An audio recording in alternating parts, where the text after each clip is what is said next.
not be repeated.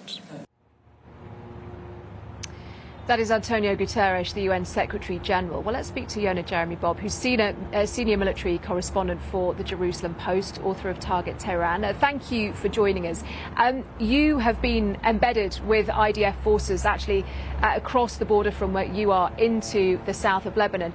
I mean, just on that point we were just hearing, I know that you were on a military embed and therefore travelling, with soldiers very much under the control of the military. So I imagine that those attacks which have attracted so much attention the last couple of days, I need to ask, but there's probably nothing that you saw, is it?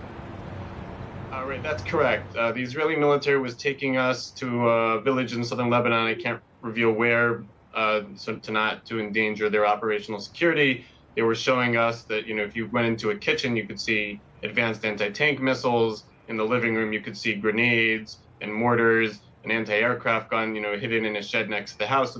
The narrative of Israel is that almost all of southern Lebanon, almost every house, before the war they said 1 every 3 houses, now they're saying almost every house had huge amounts of Hezbollah weapons, and they're trying to present this narrative to the world to say, look, under UN Resolution 1701, Hezbollah wasn't supposed to be in any of southern Lebanon. Not only were they in part of it, they were basically in every single civilian house. And this is why Israel needed to invade in order to remove that, so that the 60,000 Israeli evacuees who haven't been able to live in Israel, and we're not talking about disputed parts of Israel, not the West Bank or the Golan, parts of Israel that everybody agrees are part of Israel, will be able to come back to their homes. That was their main message, during the visit that I had yesterday.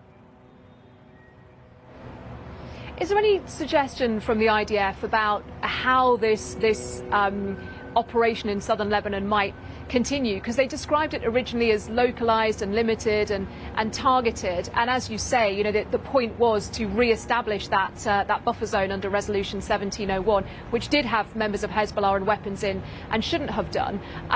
Is this something that they're in for the long haul? Because the Lebanese government are also saying, well, we'll do what we can to try and go back to the sort of the structure of 1701 as well.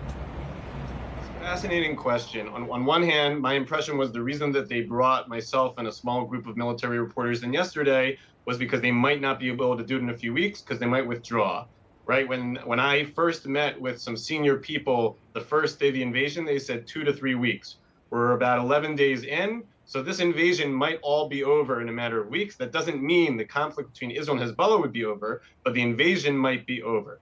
Now, wait a second. What happens if Hezbollah keeps shooting rockets into Israel? Would Israel go back in? Would Israel say, well, we're ready to withdraw if Hezbollah stops shooting rockets, but if they don't shoot rockets, we're going to establish a new security zone?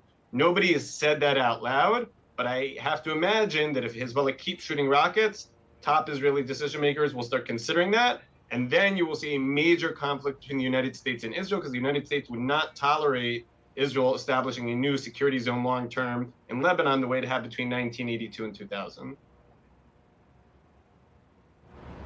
Yonah Bob, thank you for joining us, senior military correspondent from the Jerusalem Post.